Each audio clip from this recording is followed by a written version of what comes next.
नमस्कार, आप देख रहे हैं डेली न्यूज 9 और मैं हूं मनीषा श्रीवास आपके साथ। डालते हैं एक नजर आज की मुख्य खबरों पर। दर्शकों, इस वक्त हमारे समक्ष है doctor Sandeep Bhagwat, orthopaedic hospital के डायरेक्टर डॉक्टर संदीप भागवत। आप एक ऑर्थोपेडिक सर्जन हो। यस सर, हम आपसे ये जानना चाहेंगे कि आजकल की जो भागदौड़ वाली जीवन शैली है, इसमें देखा गया कि आर्थो रिलेटेड डिजीज काफ़ी बढ़ रहे हैं। लैक ऑफ एक्सरसाइज भी उसमें से एक मेन रीज़न है।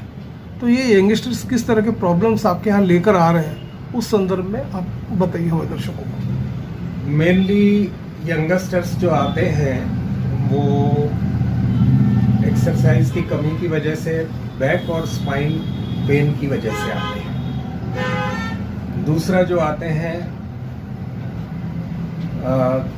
इंजुरीज वाले, तो खैर डेफिनेटली आते ही रहते हैं। मगर बिना इंजुरी के डिजीजेज में बात की जाए तो यंगस्टर्स में चूंकि ज़्यादा वक्त उनका सिटिंग जॉब रहता है, कंप्यूटर पर काम करते हैं, एक्सरसाइजेस नहीं करते हैं, तो बैक पेन बहुत साधारण समस्या है। और इसका निदान भी बहुत साधारण है। अगर रेगुलर एक्सरसाइज करते रहें, स्ट्रेचिंग एक्सरसाइज करते रहें, तो ये समस्या उत्पन्न ही नहीं होगी। देखिए, स्टेरॉइड्स तो बहुत हानिकारक हैं।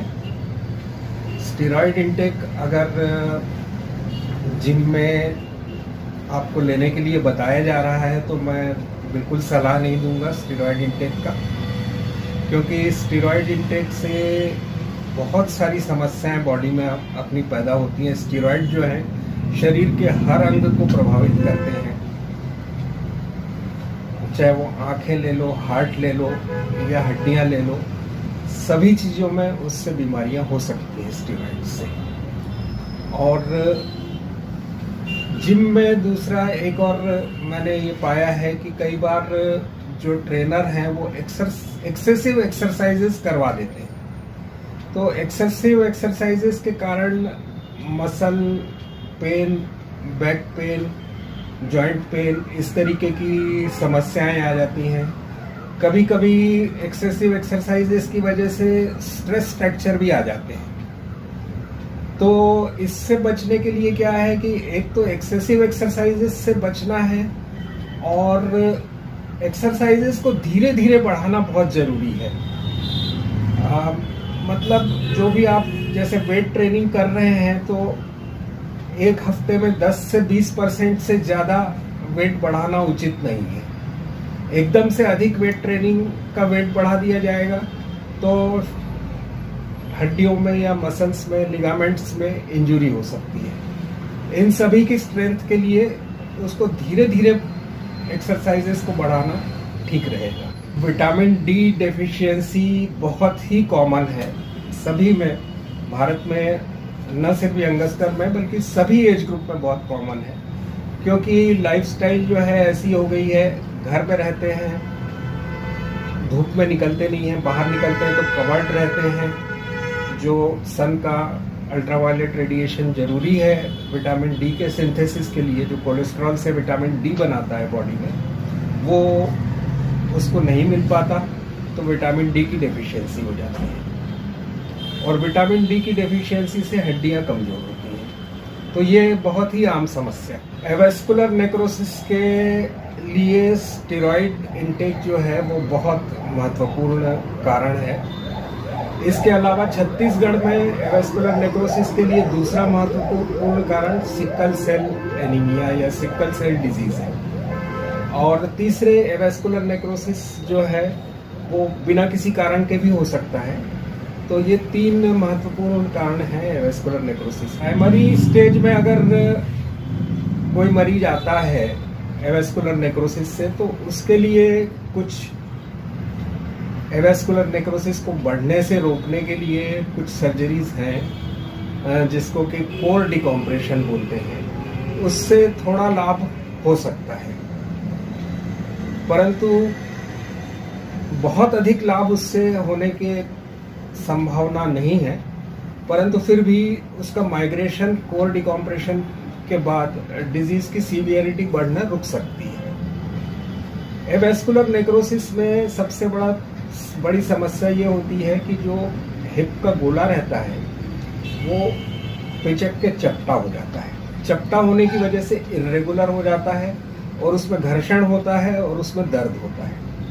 अगर एवेस्कुलर नेक्रोसिस का डायग्नोसिस हिप का गोला चपटा होने से पहले बन जाए तो उस समय में कोर डिकम्प्रेशन कर देने से फायदा होता है। उसमें पुनः वेस्कुलराइजेशन चालू हो जाता है और खून का बहाव गोले में फिर से बनने से गोला पूरी तरह से पुनः बन सकता है। अगर आवश्यकता है तो हिप रिप्लेसमेंट कराने के अलावा दूसरा कोई ऑप्शन नहीं रहता। अगर हिप जॉइंट में दर्द है या हिप जॉइंट अनस्टेबल है या उसमें मूवमेंट नहीं हो रहे हैं, जॉइंट के 3 मेन फंक्शन है हिप जॉइंट के। एक है स्टेबिलिटी, दूसरा मोबिलिटी और तीसरा दर्द का ना होना। इन तीनों चीज़ों में जॉइंट रिप्लेसमेंट से फ़ायदा होता है। देखिए, कोई भी सर्जरी जो है वो ऑपरेटर बेस्ड रहती है, मतलब जो सर्जन है उसका एक्सपर्टाइज जिस विधि में है उसका मैक्सिमम, वही उसका जो रिजल्ट जो है उसी के अनुसार मिलता है। सर्जन अगर कन्वेंशनल सर्जरी करने में एक्सपर्ट है तो वो अच्छे रिजल्ट कन्वेंशनल सर्जरी से देगा। नेविगेशन या कंप्यूटराइज्ड उसमें एक्सपर्ट है तो वो उससे अच्छे रिजल्ट देगा। सभी तरह की सर्जरी में मोर और लेस रिजल्ट जो है वो लगभग बराबर ही रहते हैं, कोई खास फर्क नहीं रहता है।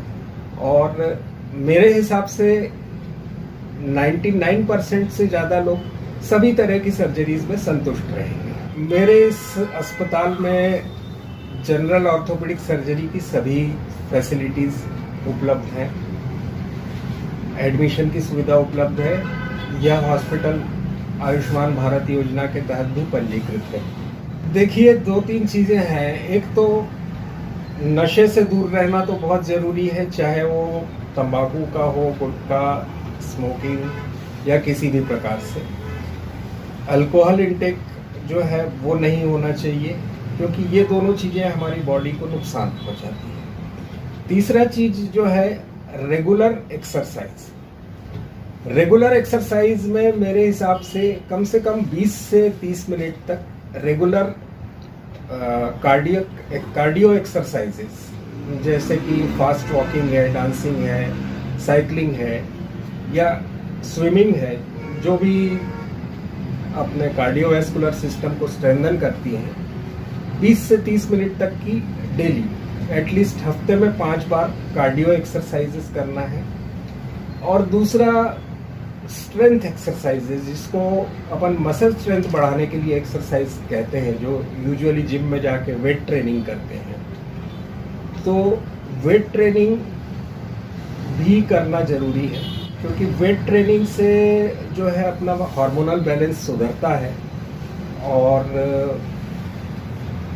एफिशिएंसी काम करने की बढ़ती है और डे बाय डे के जो पेन्स और दर्द रहते हैं वो कम। ऐसी ताज़ा खबरों की अपडेट के लिए आप देखते रहिए डेली न्यूज़ 9 और हमारे चैनल को लाइक करें, ज़्यादा से ज़्यादा शेयर करें और सब्सक्राइब करें।